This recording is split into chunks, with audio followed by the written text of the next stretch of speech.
Thank you. Thank you, Ryan. Thank you, everybody. Last talk ended on food, and this one starts with it. And spaghetti, of course, is a meal that's great for sharing with everybody, but it's an awful dessert. So in following that talk, we're going to talk about getting the spaghetti away so that it doesn't leave that bad taste in our mouth.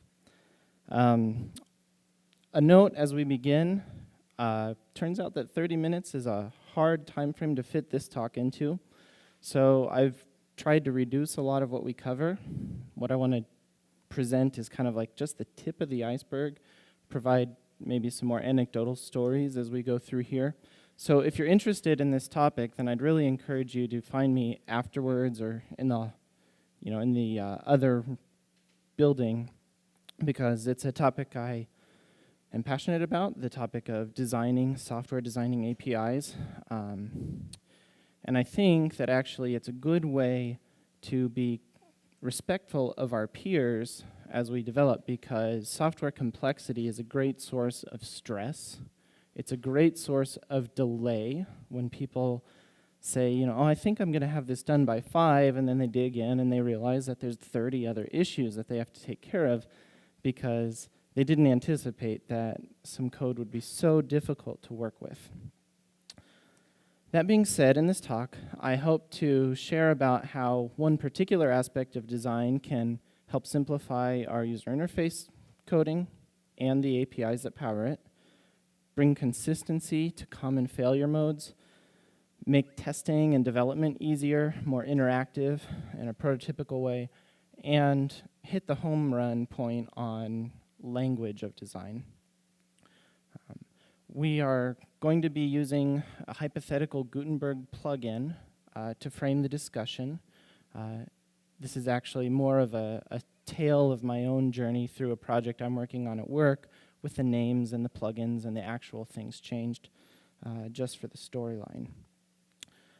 And one of the big things about that is Gutenberg, and as a lot of you work with JavaScript applications, these are fundamentally different than years ago. They are powered by APIs. And as probably everyone in the room is aware of, but maybe not, in the past few years, WordPress has undergone a massive change in building up REST APIs and building up new interfaces to interact with the WordPress core so that we're not bound to the theming system and bound to PHP. When I think about REST, the first thing I think about is like shame and guilt, kind of like unit tests, right? Are you resting? Are you restful? Your API is not REST. And the end of that shame is usually like, you need to have this URL structure, and you need to use JSON, which isn't even part of REST. But I think an important aspect that we often neglect, and if you read into the literature or go to REST experts, what's actually the most critical part of the system is that REST is lowercase e because it's representational state transfer, and we're going to dig into that. REST APIs are taking something on your server, forming a representation of that may or may not match what's in the database, and it is a state transfer. It is a way of communicating that representation back and forth between a consuming client and a providing server. Now in WordPress, we've done a fairly good job of building REST APIs for the top row of things. Posts, comments, users, sites. These are things of being.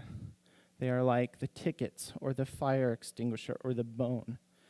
But as we work more with Gutenberg and start building these interactive JavaScript applications, we have a new challenge, and that is not the state of being, but the state of doing, the bottom row. A toy is something a dog plays with. A fire extinguisher is used to extinguish a fire, and tickets get you into performance where somebody performs. So our plugin example is, and I apologize that we're not going to dig into the code, but time constraints prevent us to do that. Our example is a post content analyzer, a plugin that modifies the default paragraph block in Gutenberg, wraps it in a service that will analyze what you write and provide feedback to make your writing maybe more consistent, better, and also prevent errors. There's going to be two primary parts of this plugin. One part is in the Gutenberg editor itself, which is the block, and the other part is a dashboard in WP admin. This plugin requires a user account to work. If you haven't created your account, it should show up a message telling you to sign in or create an account. There's also a premium subscription level, which will analyze your text and send you back some suggestions for images from somewhere like AP or Getty. I'm using this because this is a typical workflow for a lot of what we do. There's more than one spot in our application that depends on information about the process that we're doing or about the system, and the REST API is going to be providing that to both places. This is what our block will look like. On the block inspector, we're going to provide some feedback. I don't know if it's exactly intended for that, but we're going to do it anyway. And in the block, we're going to highlight issues. So when we step back and think about what do we need to do to provide this information, the answer that I find most typical or most commonly provided is this. 1 million APIs, and they all have, look at the URL pattern, they're all RESTy, like they all have these things. But this is really confusing.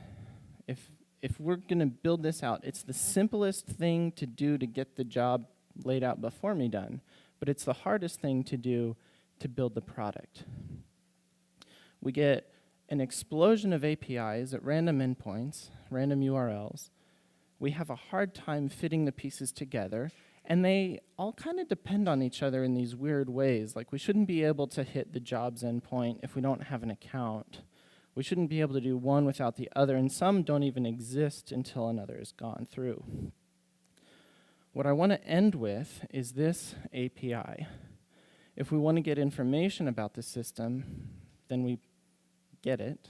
And if we want to change the system, then we post it. And this is what we're going to build. This is a state machine.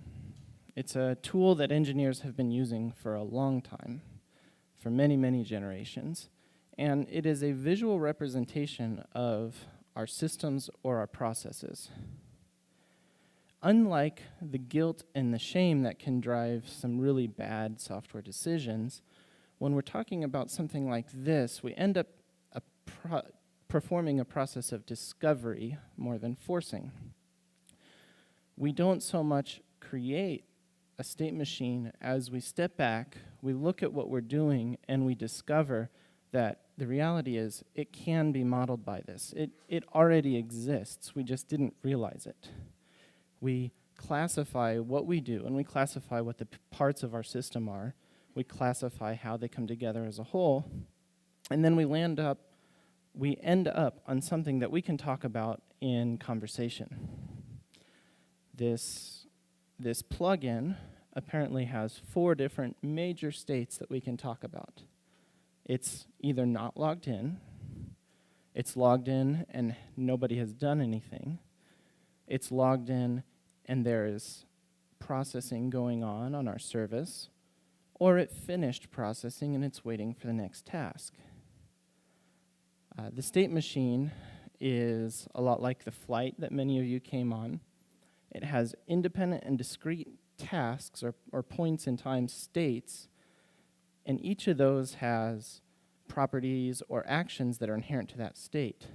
The flight is parked at the gate. If it's like my flight, it was parked at the gate a lot. It has taxiing to the runway. We can be taking off, cruising, on our approach, and landing. It wouldn't make sense for us to talk about raising the landing gear when we are landing.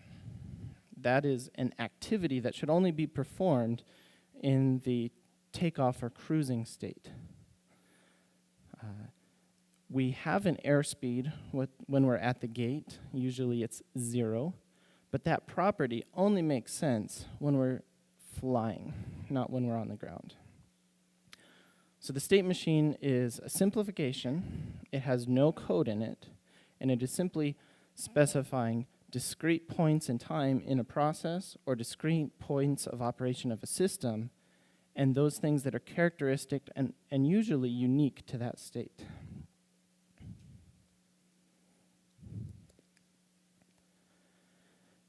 I'm going to go through a few examples of what I've designed for this plugin. This is all returned from that get endpoint. You make one API call instead of 3 or 5, depending, and it returns the full state. This is an account that has never logged in. We have no record of this user. It's just inactive. This state had a user account, but it expired. So the customer needs to reactivate or pay up or do whatever. This state had everything going for it. The customer was fine, but our servers are down. So it can't be logged in because the login servers aren't working. In this state, we're analyzing text that somebody had submitted from their plugin. Notice in each of these, we have a state property, which indicates which point in that chart we're in. And then in the processing state, there's a current task, as well as a list of other tasks. I've put in a cancel link in here. We have taken away the separate post cancel link that we had in the first slide, and instead we've replaced that with a design constraint that says, if you can cancel a task, there will be a property on that task called cancel, and there will be a URL at which you should post. It gives flexibility. It means that the client doesn't really have to know about the URL. It just has to know to look for the existence of that property. This can change. If we want to run an A/B test of some sort, or if we want to run some different load balancing, we can change that link. Probably we won't. But inherent in this is also several other checks. In the first case, we had a cancel link that we should send to. The client builds up that link based on what it knows about the implementation of the API. It sends it out. It could fail. Customer may not have permission. They may be a read-only viewer. So they go and they hit that, and it comes back. It says, you don't have permission. Now we're all messed up. When we use this aspect of RESTful design to provide actions into our states, then the mere presence of that link implies that it can be followed. And the client doesn't have to check if it has permission to cancel that job. All it has to do is, if that property is there, display the cancel button.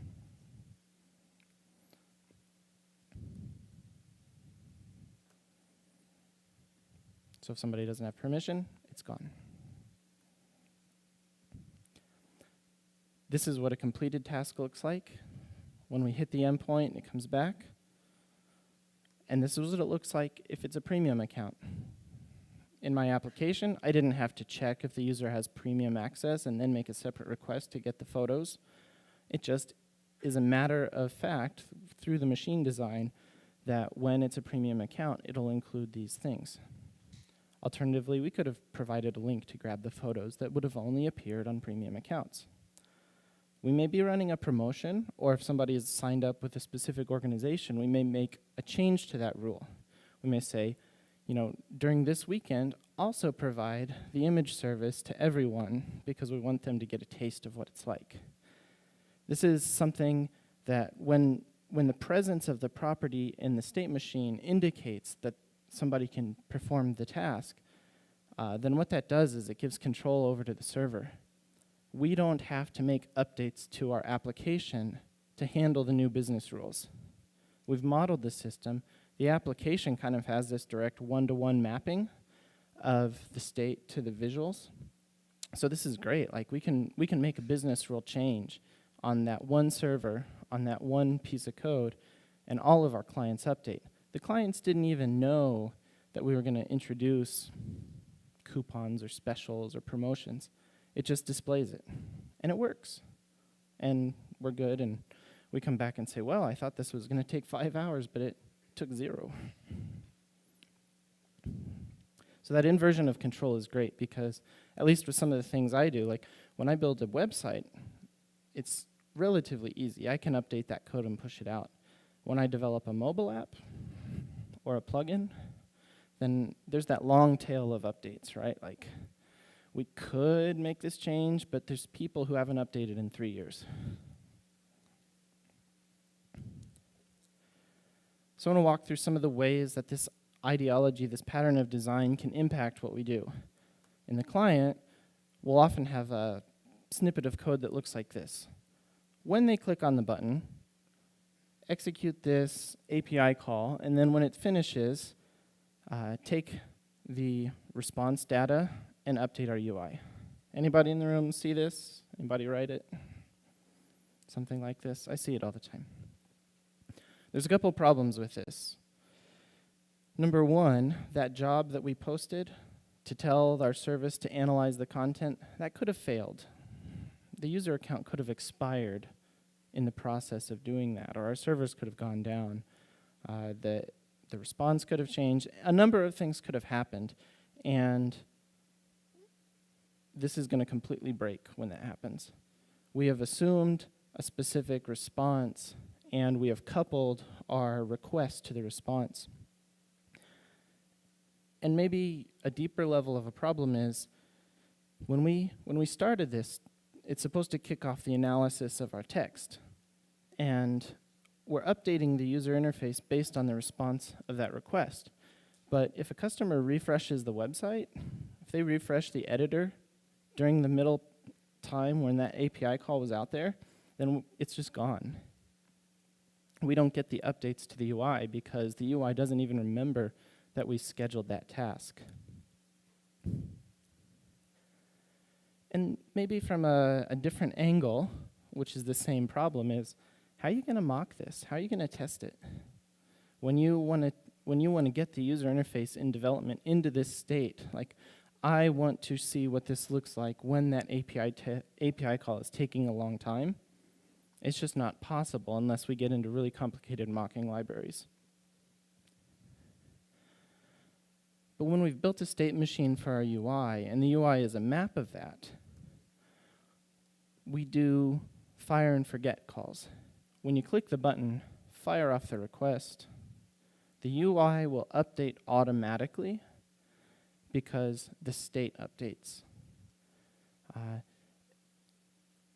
We may do a local state update in the client to represent that we're now waiting for it to come back. But that's going to be handled in some kind of data system. That's going to be handled in the library that interacts with the API. The UI is completely unaware. And then when it comes back, if it fails, well, our code already knows how to handle failures. If it comes back and says, like, there's no user account, our library already knows how to render the prompt that says, we need you to log in. So if it fails, if it succeeds, if it just like hung, it took 10 minutes and hung, and somebody else was logged in on another computer and did a bunch of things, we don't have to worry about that because when the API response comes back, when the new state is loaded in, we're just in a different state. When we code up the WP admin dashboard,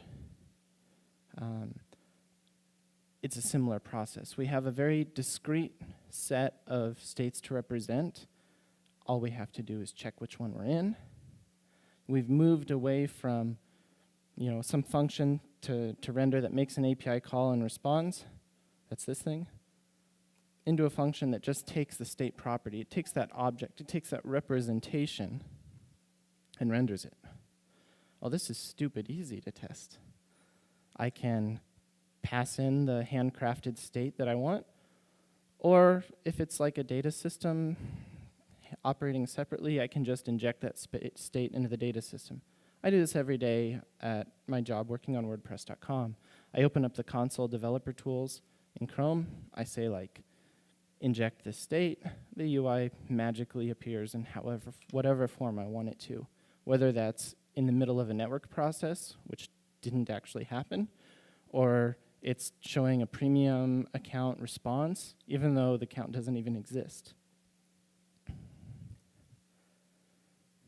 On the server, this helps keep all of our logic in one place, including what I think are some of the most important bits of logic to manage, which are failure modes.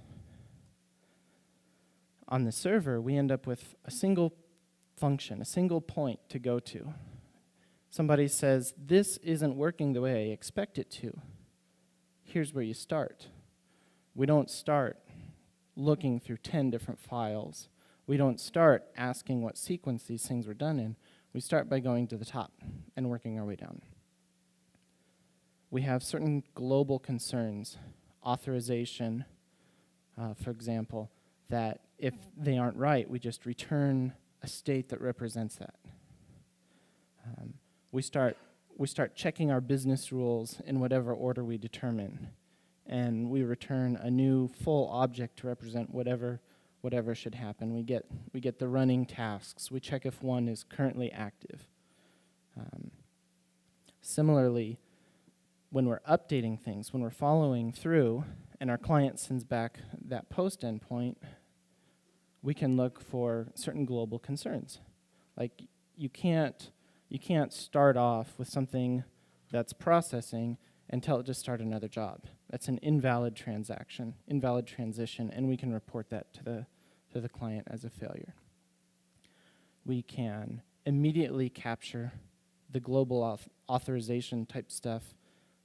If somebody submits a job and when the client started, their account was active, but then when they hit submit to analyze the text, like in that window of time, in that 3 seconds, their account expired, no problem.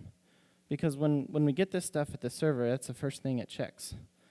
And it doesn't have to like send back a different error response for each API. It's all the same thing. And the client knows how to render. That also kind of makes it easy to keep our API bits simple, small, and very little more than a wrapper over the internal business logic. A lot of times when I go into like these endpoints that are like, I don't know, add user account, they're huge, and there's no way to test them unless I actually make network requests. But if we centralize all this logic into the machine, then our API endpoint kind of looks like this. Does the user have permission to hit the endpoint? And if they do, call that internal library. Super testable, super easy. Most importantly, what's going on here is that when we talk about state machines, we're building a language. It's a bridge between code and visuals and behaviors. Language is super important. Like, as developers, the most important thing that we do, almost the entirety of our job, is understanding what details the system that we're trying to build does. You know, typing is the easy part, but being able to say, like, what happens when somebody is coming to do this and that. And we're trying to formalize those rules, formalize those behaviors so that we can communicate them to each other, both as developers and also as designers. When we classify these systems and processes in a state machine, we're trying to kind of like cut out the excess. Like we don't say, this is what happens when you call this function and these inputs are here and then it calls out to that service on that back end. That's implementation. What we're really trying to communicate is what should happen. What is the specification? What are we aiming for? We form states and transitions between them that we can discuss in an email, and nobody has to know any JavaScript or PHP or Go or Rust or anything. And since our user interface maps to it, we can then take that specification to our designers, and they can say, when we're in these situations, this is how the user interface should look. When we're transitioning from this state to that state, we should have this animation, we should have this change. When we're handling, when we do this, and it comes back as a failure or as an inactive, then this is how the UI should respond. No code needed.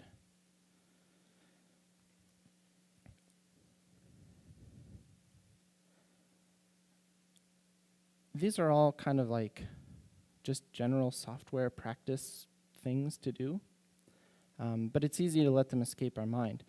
The first natural response I think I have, or any of us have, is like, okay, if we need to perform an action, we create a new endpoint to do that.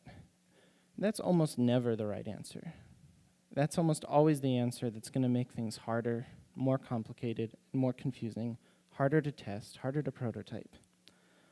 Instead, as we start to build out applications that revolve around processes and systems that can fail, systems that have different, states of operation, then the model becomes increasingly more important. The model is the tool that enables us to grow and change as the rules change. Giving the server control of these things gives us the ability to respond to changing business needs, gives us the opportunity to change the rules without having to update a bunch of code. We update code in one spot. One thing that's kind of really important about this is that when we have this model, it gives us the tools to communicate our progress. Someone can come to us and ask, when will this be done? Say, well, I don't know. I've implemented 75% of the machine. The last one I'm working on, and it's harder than the others because there are 4 more transitions that I have to handle. So we can come to it and say, what's our progress? We can come to it and say, is this working as it's supposed to be working? So often, the answer to that question is, I don't know. It's doing exactly what the code tells it to do, but we don't have a frame of reference to compare that against. So, here in summary, this is a tool that I've used on a recent project, and in the past couple months, we've removed 2,000 lines of code between the server and WordPress.com. We've, in the process of doing that, removed lots of big bugs. We've made our application respond to refreshes without losing information. And we've opened up places where we had a new rule appear. We had a fundamental shift in something that was going on with our product. And it turned out that we didn't have to make any changes at all, because when we sat back and thought about it, all that fundamental shift did was push us into a state that we had already planned for. It was just a slight nuance difference. In this case, the user account expired and the user doesn't have an account. They're both inactive. They're both logged out views. There's a subtle change, but almost everything in the UI is the same, except for maybe a few messages. So I hope you can go through this process. I hope that you come talk more if you're interested, and I hope that it leaves you with more simplicity and less complexity.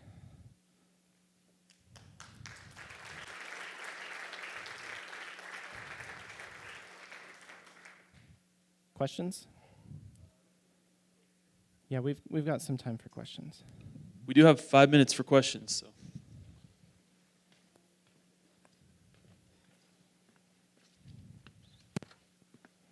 Thank you. So are you saying that for all projects you guys do now, you're generating state diagrams for? No, just for specific cases right now? Okay. No, I wish we did it more.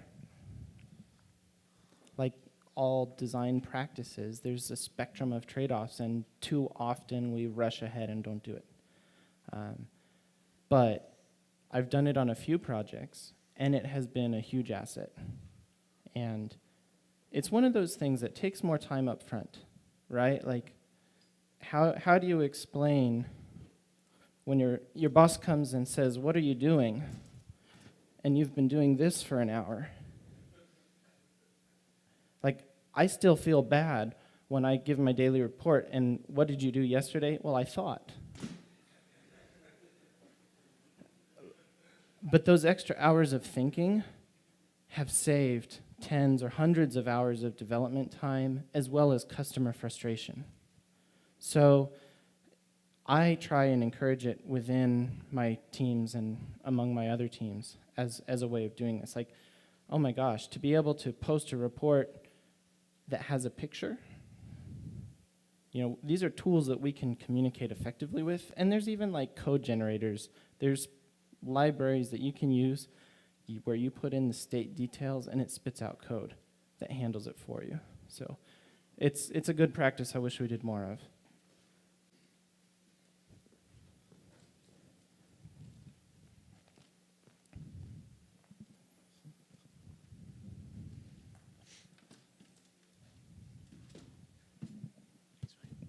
Have you got a couple of good examples of some good, like fully baked public APIs that you would say incorporate those very simple endpoints? Like, I looked for some. I didn't find any. That's not that they don't exist. Well, they're not documented. We have some, like, look for import systems. Like a WordPress import system on WordPress.com does this, but there's others. Imports are like super well fitted to this model, right? Because they start, they take time to complete, they have different stages, and at any point in that process they can fail. Like this is your hallmark of where these are appropriate. So look for those kind of things. Look for APIs maybe on DigitalOcean or Amazon when you are creating virtual images. I almost use that as an example. You need an account, you request that they start up a virtual machine for you. It takes some time to initialize it, and then it's ready. So look at the ways that they represent this, and look at the ways that they provide hooks for you to cancel, update, change. That's the kind of funny thing about REST. We talk about REST, but the most critical aspects of it are almost always left off because they are also the hardest to prepare for and think about. So, you get REST and it's typically URLs and JSON. Sorry. Any other questions?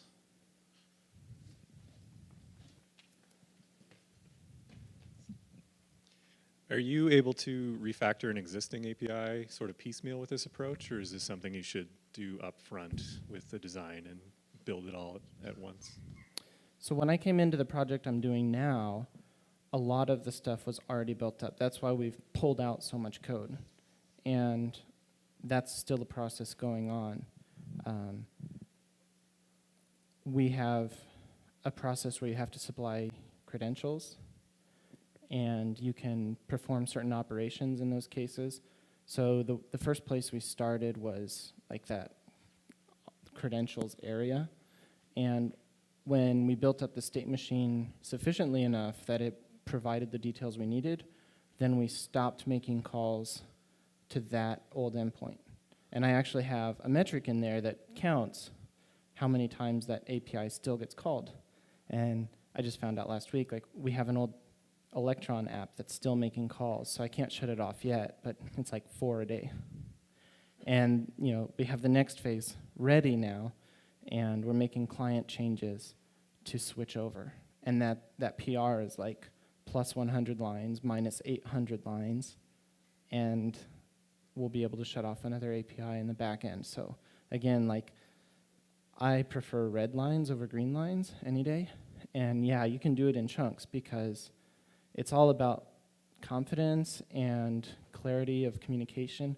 Once you're at that stage where you can trust it, then you flip it over. And in our case, we moved pieces that we didn't trust that well to pieces that even when they break, we now have a way to say it broke in this way and we'll fix it in this way. So it's actually a great way to start slowly updating. Good question. All right, thank you, Dennis.